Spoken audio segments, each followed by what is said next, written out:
오늘 성경 말씀은 신약성경 골로새서 2장입니다. 골로새서 2장 6절과 7절 말씀 두 절 제가 봉독하도록 하겠습니다. 골로새서 2장 6절과 7절입니다.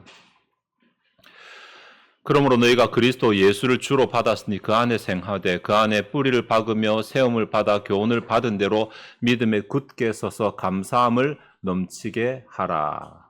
아멘. 보통 이제 5월은 가정의 달이고 5월 첫째 주 어린이 주일로 지키기도 하죠. 우리는 이제 어린이 아직 있기도 한 어린이가 있는데 대부분 다 어린이 시기를 지났고 어린이날이 나에게는 무슨 의미가 있는가 이렇게 생각하실 수 있는데, 만약에 우리가 관점을 육체의 관점이 아니라 영의 관점으로 돌려서 생각해 본다면 영적으로도 어린아이가 있을 거잖아요. 영적으로 신앙이 아직 어리신 분들, 또 영적으로 신앙이 장성한 분도 있을 것인데, 영적인 관점으로 우리 자신을 평가해 본다면 혹 우리 가운데 어린이가 육적으로 보는 것보다 더 많을 수도 있지 않을까요? 네, 오늘 제목 보시면 신자다움을 채워가는 신자라는 이런 제목 했잖아요. 이게 신자면 신자지 신자다움은 뭐냐라고 생각하실 수 있는데, 신자답다라는 말은 신자라는 이름에 걸맞는 모습을 가지고 살아간다라는 말이잖아요. 사실 교회 다니는 교회 구성원들을 구분하는 기준들이 여러 가지가 있습니다만은, 신앙이라는 관점으로 교회 다니는 구성원들을 구분하면 교회 안에 불신자도 있거든요. 우리 교회 안에 있다는 말이 아니라 교회는 다니고 있지만 있지 않은 사람도 있고, 신자도 있는데 신자도 아직 이제 막 예수를 믿은 초신자도 있고, 예수를 믿은 지 오래된 장신자도 있고, 그 다음에 신자를 또 조금 구분하면 신자 가운데서 그 신자의 신앙의 삶을 살아가는 사람, 그냥 알고 있는 것이 아니라, 교회 오래 다닌 것이 아니라, 많이 아는 것이 아니라 그 아는 것을 삶 가운데 적용하며 살아가는 사람들을 제자라고 이렇게 부르는데, 제자는 원래 따르는 자라는 말이거든요. 그래서 그 삶이 예수님을 따라 살아가는 사람을 제자라고 이렇게 구분 짓는 게 참 안타깝지만 구분을 짓습니다. 그 다음에 이 제자의 삶을 살아가는 가운데서 또다시 나만 그리스도의 말씀대로 살아가는 것이 아니라 다른 사람도 살도록 도와주는 사람들, 헌신자, 이렇게 구분을 합니다. 이번 한 우리가 은사를 발견하고 헌신하는 한 해를 목표로 삼고 있는데, 헌신을 하려면, 이게 은사를 발견하고 헌신을 하려면 헌신자가 돼야 되잖아요. 나만 그렇게 살아가는 것이 아니라 다른 사람도 위하며 챙겨주는 삶을 살아야 되는데, 헌신자가 되려면 필연적으로 제자가 전제돼야만 됩니다. 내가 하나님의 말씀대로 살아가지 못하는데 무엇을 가지고 헌신을 한단 말입니까? 내 것 가지고 헌신하면 지쳐 쓰러질 뿐입니다. 그래서 내가 하나님 말씀대로 살아서 하나님이 공급하시는 힘으로 다른 사람을 섬기고 봉사하는 게 맞잖아요. 오늘 보면은 그 제자됨에 관한 부분이라고 할 수 있어요. 신자의 신자다움이란 결국은 제자로 살아가는 신자, 삶이 말씀을 실천하며 살아가는 신자, 그냥 성경을 많이 알고 있는 신자가 아니라, 그냥 예배 매번 빠지지 참석하는 신자가 아니라, 삶이, 가치관이 예수님의 말씀의 가치관을 담고 그 가치관을 실천하며 살아가는 신자를 제자 혹은 신자다운 신자, 이렇게 볼 수 있겠습니다.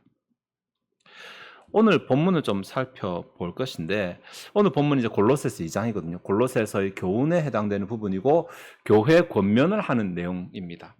6절과 7절 두 절만 제가 이제 짧은 이렇게 교훈이기 때문에 같이 봉독을 했는데, 이 부분이 짧지만 두 절짜리 교훈이지만 그러므로라는 접속사로 시작을 해서 이게 두 절 독자적인 교훈은 아니라는 것을 우리에게 말해주고 있거든요.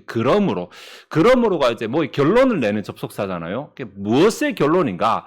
그러므로 앞에 선행하는 내용이 무엇인가 했을 때 이제 두 개의 가능성이 있거든요. 하나는 2장 1절부터 5절까지의 가능성이 있고, 다른 하나는 1장부터 시작한 교훈이 여기까지 오는 것, 1장 3절부터 시작해서 2장 5절까지 전체를 다 받는 가능성이 있습니다. 근데 감사하게도 그러므로 다음에 앞의 내용을 요약을 하고 있네요. 너희가 그리스도 예수를 주로 받았으니, 이게 그러므로 앞의 내용을 요약한 내용으로 볼 수 있거든요. 이렇게 했으니까 그 다음에 그러므로가 들어가잖아요. 원래 너희가 그리스도 예수를 주로 받았다, 그러므로 그 안에 생하되, 이렇게 되잖아요. 다행히도 요약을 하고 있기 때문에 앞에 선행 내용을 찾을 복잡한 어려움을 좀 덜게 됐는데, 그리스도 예수를 주로 받았으니 이 부분을 조금 생각을 해봐야 됩니다. 그리스도 예수하고 주를 구분하고 있는 내용이거든요. 문법적으로 보면 그리스도 예수는 목적어고 너희가 그리스도 예수를 받았다. 주는 목적격 보호입니다. 문법 용어 모르시면 안 오시면 어쨌든 두 개가 구분되고 있다. 우리는 지금 그냥 주 예수 그리스도, 예수 그리스도 주 너무 쉽게 붙여서 말하는데 아직까지 본문은 이게 아직 다 안 붙어가지고 구분해서 말하고 있어요. 이게 무슨 말이냐면 사실 초대교회로 가보면 제일 처음 그 신약교회가 시작될 때로 가보면 주나 그리스도나 예수가 다 떨어진 독자적인 단어들이었어요. 서로 다 다른. 그래서 사람들이 이게 사실 연결된다. 예수가 그리스도고 예수가 주가 된다라는 것을 전하는 것을 전도라 그랬어요. 지금하고 다르죠. 지금은 예수 믿으면 천국 간다가 전도잖아요. 근데 초기에는 안 그랬다고요. 요한복음 1장에서 힌트를 찾을 수 있는데 요한복음 1장에 보면 안드레가 예수를 만나고 나서 베드로에 가서 뭐랬냐면 우리가 메시아를 만났다. 이렇게 말합니다. 메시아가 그리스도란 말이거든요. 그리스도를 만났다. 1장 45절에 보면 빌립이 나다나엘을 찾아 이르되 모세가 율법에 기록하였고 여러 선지자가 기록한 그 일을 우리가 만났으니 이 기록한 그이가 메시아거든요. 그리스도. 그 일을 우리가 만났으니 요셉의 아들 나사렛 예수니라. 그러니까 그리스도하고 예수를 붙이고 있어요. 사도행전에도 그런 내용 나옵니다. 5장 42절에 그들이 날마다 성전에 있든지 집에 있든지 예수는 그리스도라고 가르치고 전도하기를 그치지 아니하더라. 이때는 그들이 메시아라는 생각을 다 가지고 있는 유대인들이 대상이었기 때문에 그들에게 너희들이 기다리던 메시아가 왔다. 그가 바로 이 예수다. 이 예수라는 개념하고 메시아 그리스도라는 두 단어를 붙이는 것이 전도였다고. 시간이 지나고 복음이 이방인에게 전파되고 교회가 이제 갖춰지고 그래 유대 땅에 그 예수 그 메시아가 전해 왔어요. 그 다음에 예수를 믿는 그리스도를 영접한 사람들 교회에 서신서를 보내면서 또 다른 개념이 하나 추가되기 시작하는데 대표적인 예가 고린도후서거든요. 4장 5절에 보면 우리는 우리를 전파하는 것이 아니라 오직 그리스도 예수의 주 되신 것과 이렇게 말합니다. 네. 그리스도 예수와 주를 여기 붙이고 있어요. 단어 자체, 단어를. 지금은 너무 쉽게 주 예수 그리스도요 막 붙여 말하지만 하나하나가 붙어서 이루어진 말이다라는 것입니다. 근데 가만히 따져보면 이 이름이 각각의 의미가 있어요. 성자 하나님에 대한 호칭이 각각의 의미가 있어서 예수라는 말은 성자 하나님, 이유 하나님, 성자 하나님께서 도성인신하셨다는 그 역사성을 나타내는 말이거든. 2000년 전에 그분이 이 땅에 오셨을 때 이름이 예수니까. 그리고 그리스도라는 말은 그분이 이 땅에 오셔서 무슨 일을 하셨는지 사실은 메시아라는 말은 기름 부음 받은 자라는 말인데 우리 그 내용은 알잖아요. 예수님께서 십자가 대속 사건을 통해 우리를 죄에서 해방시키신 구속 사역을 하셨잖아요. 그가 그리스도가 되심으로 그리스도의 이름으로 메시아 이름으로 그 일을 하셨거든요. 그래서 그리스도라고 할 때는 그가 우리의 구원자 되신다. 우리를 구속하신 분이 되신다라는 것을 알려줍니다. 사역적인 호칭이니까. 그럼 주라는 호칭은 뭐냐? 주라는 호칭. 아도나이라고 하는 호칭, 혹은 퀴리오스라고 하는 이 호칭이 뭐냐면 이 호칭은 관계적인 호칭이거든요. 관계가 없으면 호칭이 생기지 않습니다. 이것은 그 상대방과 나와의 관계에서 예수님이 가진 주권성을 보여주는 호칭입니다. 예수님이 온 우주의 주가 되시는 주권자가 되신 주인이 되신 주권자, 자기의 뜻대로 뭔가 할 수 있는 주권자. 근데 우리가 그분을 나의 주라고 주님이라고 부를 때는 주님과 내 사이에서 주도권을 누가 가지고 있느냐? 내가 주도권을 가진 것이 아니라 주님이 주도권을, 예수 그리스도가 주도권을 가지고 있다라고 하는 것을 내가 시인할 때 주님이라고 부르는 것입니다. 그냥 생각 없이 선생님, 우리가 보통 사람들 부를 때 미스터라고 부르는 것처럼 그런 의미 호칭이 아니라 주님과 나 사이에서 누가 주도권을 가지고 있는가? 내 삶이든 주님에서 누가 주도권을 가지고 있는가를 고백하고 인정하는 말이 주님이라는 말이니까 우리가 주님이라고 부를 때마다 나는 주도권이 없고 당신이 주도권을 가지십니다 라고 고백하는 것입니다. 그러니까 처음에 이 땅에 오신 예수님을 그리스도라고 인정하게 만드는 전도가 있었고 이제 그것을 다시 주라고 가르치는 교육이 있었던 것이죠. 우리 모든 것을 생략하고 지금 주 예수 그리스도를 바로 부르고 있지만 오늘 본문도 어찌 보면 같은 맥락입니다. 그리스도를 주라고 부르고 그래서 너희가 그리스도 예수를 주로 받았으니 이 땅에 오신 이위 하나님 십자가 사건을 통해서 구원을 이루신 그분을 너희의 주권자로 받았으니 이 말입니다. 이 말은 논리적으로는 안 받을 수도 있다는 말이잖아요. 논리적으로 보면 실제로는 아니지만 안 받으면 어떻게 되는데 예수를 그리스도로 인정하는데 주권자로 나의 주인으로 받아들이지 않으면 그분은 나와 상관이 없을 수 있는. 왜냐하면 주라는 단어 자체가 관계적인 용어니까. 여기에 받았으니라는 이 단어가 참 재밌는데 파라람바노라는 이 단어는 그냥 넘겨받는다는 말이에요. 뭔가를 넘겨받는다. 받는 것이 아니라 어디선가부터 받는 것을 나타내는 단어인데 무엇을 넘겨받는다. 성경책을 넘겨받고 뭐를 넘겨받고 이럴 수 있는데 만약에 넘겨받는 그 대상이 인격체의 경우에는 동행한다라는 의미를 가집니다. 그러니까 너희가 그리스도 예수를 주로 받았으니라는 표현을 진짜 받았다는 이 표현의 본래 뉘앙스대로 살린다면 너희가 그리스도 예수를 주로 동행하게 되었으니 이런 말입니다. 주로 동행하게 우리말로는 좀 안 맞는데, 그러니까 동행은 하는데 주권은 주님이 가지고 계신 그런 동반 관계가 되었다 이 말입니다. 내가 주님과 동행하는데 내 필요할 때마다 주세요 하면 내어주는 그런 분이 아니라 내 인생의 순간순간을 주님께서 나의 주인이 되셔서 내 삶을 인도하시고 내가 그것을 따라가고 하는 그런 관계로 주님을 받아들였다라고 합니다. 보면 뭐 했으니 이제 사실 조건절인데 받은 것이 맞으니까 그걸 우리가 어떻게 해야 되는가라고 했을 때 그 안에서 행하되, 원문을 보면 그 안에서 행하라 이렇게 되어져 있어요. 그 안에서 행하라. 너희가 그리스도 예수를 너희의 주인으로 너와 동행하는 분으로 받아들였다면, 그 관계가 되었다면 그 안에서 행하라. 그가 그분이거든요. 그분 안에서 행하라. 그분 안에서란 말은 사실 그분과 함께도 충분히 가능합니다.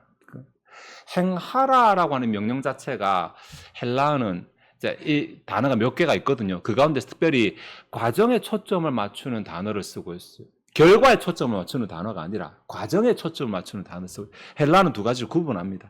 뭐 행하라고 했을 때 만든 결과에 초점을 맞추려면 이 단어 포이오라는 단어를 쓰고, 본문처럼 과정에 초점 맞춘 페리파테오라는 단어를 쓰는데 여기는 과정에 초점 맞춘 단어를 쓰고 있어요. 이 말은 그분과 내가 주인과 또 주인에 속한 자로 이렇게 주권자와 주권자에 속한 자의 관계로 내가 인정하고 살아가고 있다면 그분과 함께 매 순간순간을 걸어가라. 삶의 매 순간순간을 그분과 함께 하라. 그냥 그분은 나의 주인이다, 그분은 나의 구원자라는 인식을 가지고 살아가는 정도가 아니라 내가 살아가는 매일매일 내가 뭘 하든지 하는 순간순간마다 주님은 나의 주인이시다라는 사실을 인정하며 살아가라. 이렇게 말합니다.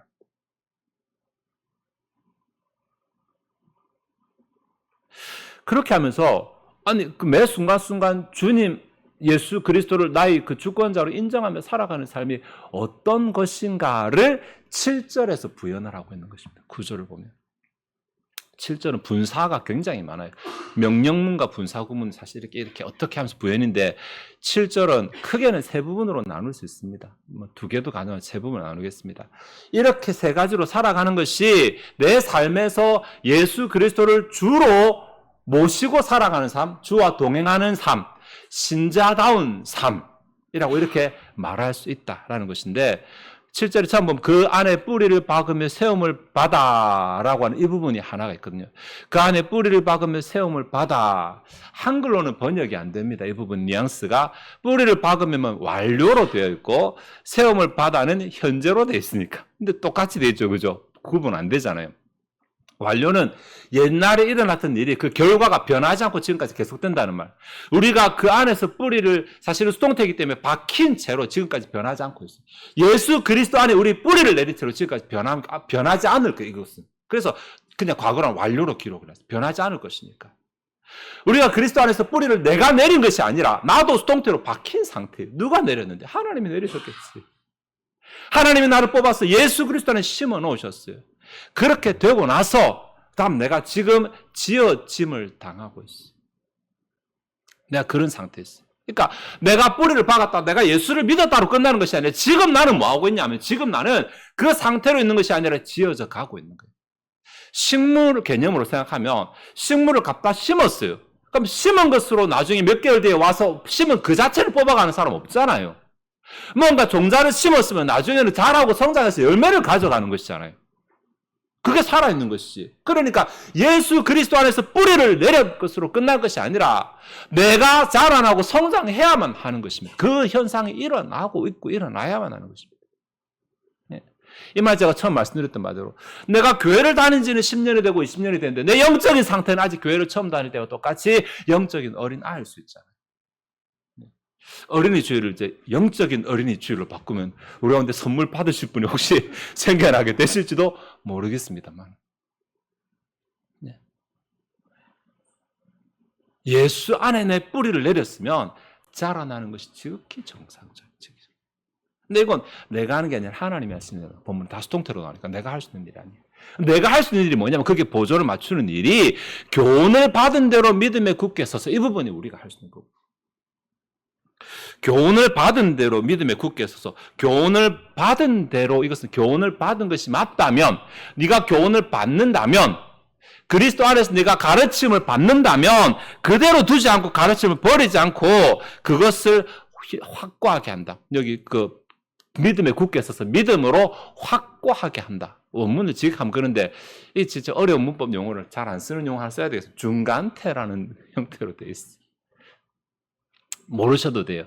중간태는 내가 굉장히 그 일에 관심을 쏟아서 내가 그 일을 이루기 위해서 노력을 한다라는 뉘앙스를 담을 때 이 표현 쓰거든요. 주도적 중간태라고 하는데. 그러니까 그냥 내가 그 안에 교훈을 받은 대로 믿음에 굳게 서가는 것이 아니라 이거 내가 해야 될 몫이에요.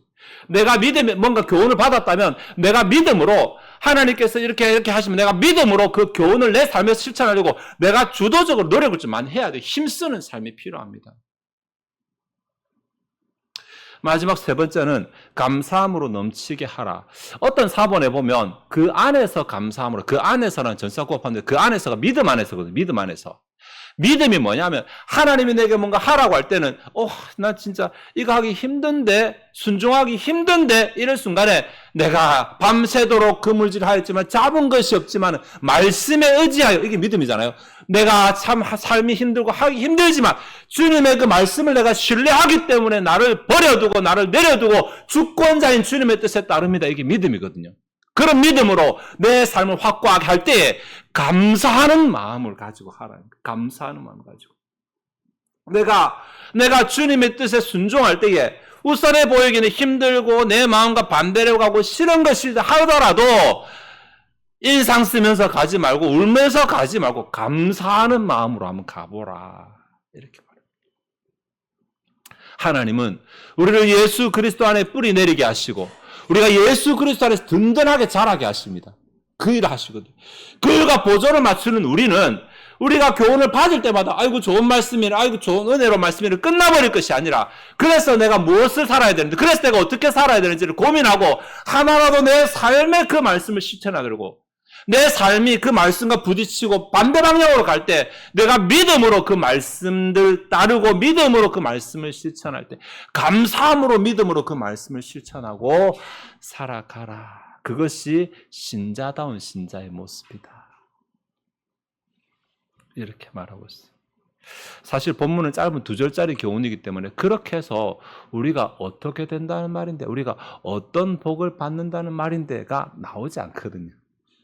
골로새서 2장에서 보면 앞부분에 그 부분이 복이 미리 이제 나오게 되는데 2절에 이는 그들로 마음의 위안을 받고 사랑 안에서 연합하여 확실한 이해와 모든 풍성함과 하나님의 비밀인 그리스도를 깨닫게 하려 함이니 그 안에는 지혜와 지식의 모든 보화가 감추어져 있느니라. 이것이 이제 복을 먼저 선포해 놓고 뒤에 교훈을 하는 내용이라서 우리가 신자다운 신자의 삶을 살아갈 때, 신자다움을 채우는 삶을 살아갈 때 말로만 신자 아니고 표기로만 신자 아니고 실제로 내 삶이, 내 마음이, 내 인격이 신자다움을 점점 채워나가는 삶을 살아갈 때, 이거 쫙 요약하면 우리가 그리스도를 더 알게 될 뿐만 아니라 그분 안에서 풍성함을 누리게 된다. 이것입니다.